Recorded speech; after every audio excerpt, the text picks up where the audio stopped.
Hey tout le monde, j'espère que vous allez bien. Aujourd'hui on se retrouve pour la deuxième partie d'une vidéo que j'ai faite il y a super longtemps, ma vidéo sur les ressources pour apprendre le japonais. La dernière fois je vous avais présenté pas mal de sites qui vous permettaient soit de commencer votre apprentissage du japonais, soit qui vous permettaient de le continuer, donc selon votre niveau, si vous étiez débutant, intermédiaire ou avancé. Aujourd'hui je vais faire la même chose mais avec des livres que j'ai soit trouvés à la BU, soit qui m'ont été conseillés par des professeurs, soit que j'ai moi-même acheté et utilisé. Alors il y aura des classiques comme le Minna no Nihongo par exemple que je sais que beaucoup d'entre vous utilisent et dont je ne vais pas parler aujourd'hui, tout simplement parce que j'ai pas eu le temps de le tester, il n'était jamais disponible à la BU, donc ne vous en faites pas, je ferai certainement d'autres vidéos sur ce sujet parce qu'il y a tellement de livres, applications, sites qui permettent d'apprendre le japonais dont je pourrais vous parler. À ce propos, n'hésitez pas à m'en donner en commentaire s'il y en a que vous utilisez et dont je n'ai pas parlé, que je puisse éventuellement les évoquer dans une prochaine vidéo. Sur ce, je vous laisse avec la vidéo et j'espère que ça vous plaira. Alors je vais commencer par vous présenter un livre que je vous avais évoqué il y a super longtemps dans une très vieille vidéo, c'est le Neko no Kotoba aux éditions Eclipse. C'est un lexique qui je pense peut s'adapter à tous les niveaux, qu'on soit débutant, intermédiaire ou avancé. C'est très complet et les mots sont divisés par thème, donc je pense vraiment que pour enrichir votre vocabulaire c'est super bien. Concernant les éditions Ellipse, mon prof de japonais de lycée m'avait dit qu'ils éditent beaucoup de bouquins de japonais. Donc si ça vous intéresse, je vous conseille de passer sur leur site, vous trouverez peut-être quelque chose de sympa. Alors le deuxième livre dont je voulais vous parler aujourd'hui, c'est Le Conte de la Princesse Kaguya aux éditions du Cénacle de France, collection bilingue. Je pense qu'il y en a pas mal d'entre vous qui connaissent Le Conte de la Princesse Kaguya, c'est extrêmement populaire. Il y a même eu un film du studio Ghibli, il me semble, et franchement c'est super sympa cette édition puisque il y a une page en français, une page en japonais et qu'à la fin vous avez les explications grammaticales et un lexique qui vous permettent donc de mieux comprendre la partie en japonais. Alors le prochain livre dont je voulais vous parler, ici je vous présente celui du N3 mais il y a également N5, N4, N2, N1 il me semble. Donc en tout cas je vous mettrai tous les liens en description. Je l'ai énormément utilisé pour le JLPT. En fait ce sont des tests d'exemples du JLPT. Donc vous avez les questions, que ce soit questions d'écoute, questions de grammaire, questions de vocabulaire, etc. Et ce qui est bien c'est que derrière chaque page de questions vous avez l'explication. Donc vous avez par exemple la signification des mots de vocabulaire plus une phrase d'exemple. Et voilà, j'ai trouvé que ça me servait beaucoup pour mémoriser les mots que je connaissais pas.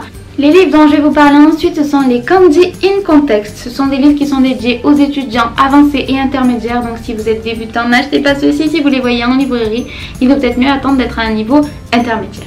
Je ne sais pas s'il existe de version débutante, s'il en existe une, je vous la mettrai en description.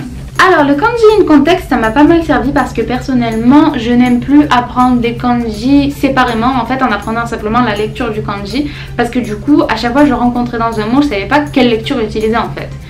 Donc en fait maintenant je les apprends directement dans les mots de vocabulaire. Je trouve ça beaucoup plus pratique mais je suppose que chacun a sa méthode, si vous préférez les apprendre séparément il n'y a pas de souci.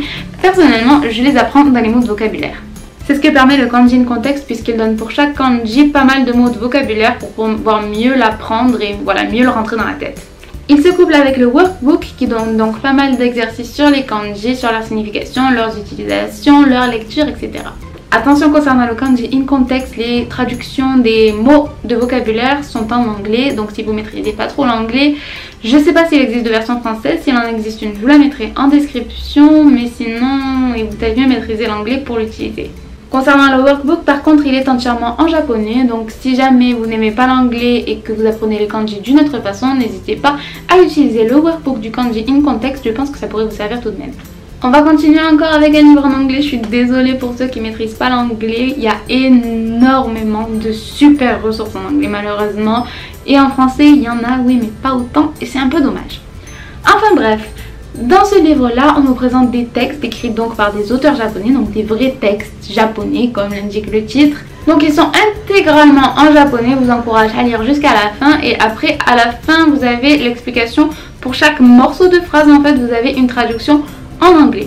Donc ça vous permet d'essayer de lire le texte et si jamais vous ne comprenez pas une partie, d'aller lire la partie. Mais en fait ce n'est pas la traduction du texte complet en fait, c'est juste morceau de phrase par morceau de phrase, donc vous ne pouvez pas comprendre le texte complet si vous lisez simplement les traductions et je trouve que c'est super bien pour vous forcer à vous entraîner à la lecture et vous avez même un CD où une doubleuse professionnelle va vous lire les textes que vous êtes en train d'étudier dans ce livre et je trouve ça super bien.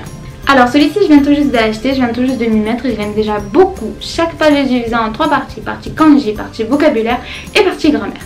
Et donc pour chaque partie vous avez une question et derrière la page. Donc vous avez une toute petite leçon pour répondre à la question. Et je trouve ça super sympa et je trouve que ça aide beaucoup à travailler les points de grammaire, vocabulaire, kanji demandés pour le JLPT N1. Il me semble qu'il y a pour chaque niveau du JLPT, je vous les mettrai tous en description. En plus c'est assez petit comme livre, on peut l'emporter dans les transports pour réviser, je trouve ça super pratique et puis il y a des petites mascottes assez mignonnes pour chaque type de question, donc pourquoi pas. Sur ce, je vais terminer cette vidéo, j'espère que ça vous aura plu. Comme d'habitude, si vous utilisez d'autres applications, sites, livres, n'hésitez pas à me les dire en commentaire que je puisse éventuellement les tester, en parler dans des prochaines vidéos. Et ça servira certainement aux gens comme vous, peut-être, qui regardent mes vidéos pour apprendre le japonais et trouver quelque chose pour les aider dans leur apprentissage.